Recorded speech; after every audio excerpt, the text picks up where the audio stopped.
And here it starts. Islam burst out of the Arabian Peninsula and immediately starts attacking the Middle East. And notice that it doesn't take long until they're crossing the Mediterranean and attacking southern France and Spain. Notice something here. Most people think of Islam, they think of Arabs, they think of desert.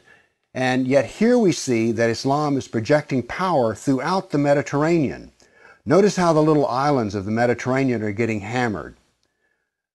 The navy of Islam would attack coastal towns, kill, rob, rape, and then take slaves. So this whole battle map as it unfolds, you're seeing slaves being taken. Over 1 million slaves were taken out of Europe into the Islamic world. That's something you don't think about much, but it's absolutely true. There were over 200 battles fought in Spain alone.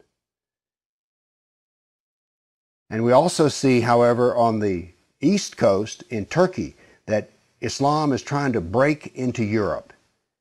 Now, what's going to happen is, in Spain, this ongoing fight that lasted for 400 years, the Christians are going to push back the Muslims. But now then what has happened over in the east is that Constantinople has fallen, and now then Eastern Europe is getting hammered. The jihad now comes to Eastern Europe. It's pushed out now of Spain. Northern Africa is now completely Islamic. The Middle East is completely Islamic. This is all jihad, relentless jihad. And why is it so relentless? Well, Muhammad was relentless in his jihad. And these people are good students of Islam, and so it's against the kafir, on and on. It was traditional that when the Sultan came to power, the brand new Sultan, he would immediately try to launch new wars because he was going to be noted in his Islamic history as to how well he fought against the kafir. So that's what the jihad looked like over that time period, 548 battles.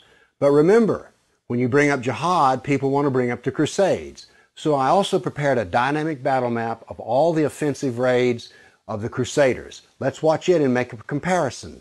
And so it begins. The Crusades enter into Turkey and the Middle East.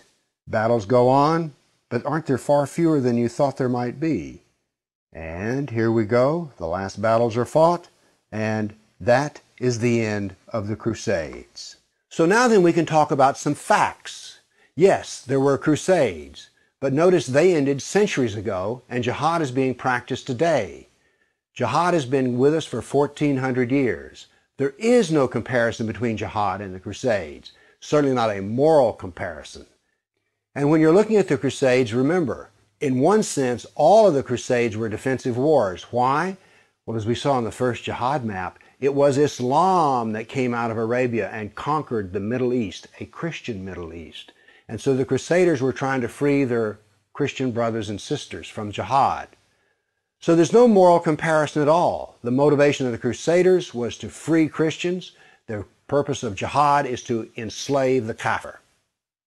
So the next time you hear somebody talk about, oh, those dreadful Crusades, you've seen some facts about the matter. Why don't you pipe up and tell them you know, you don't really know the matter.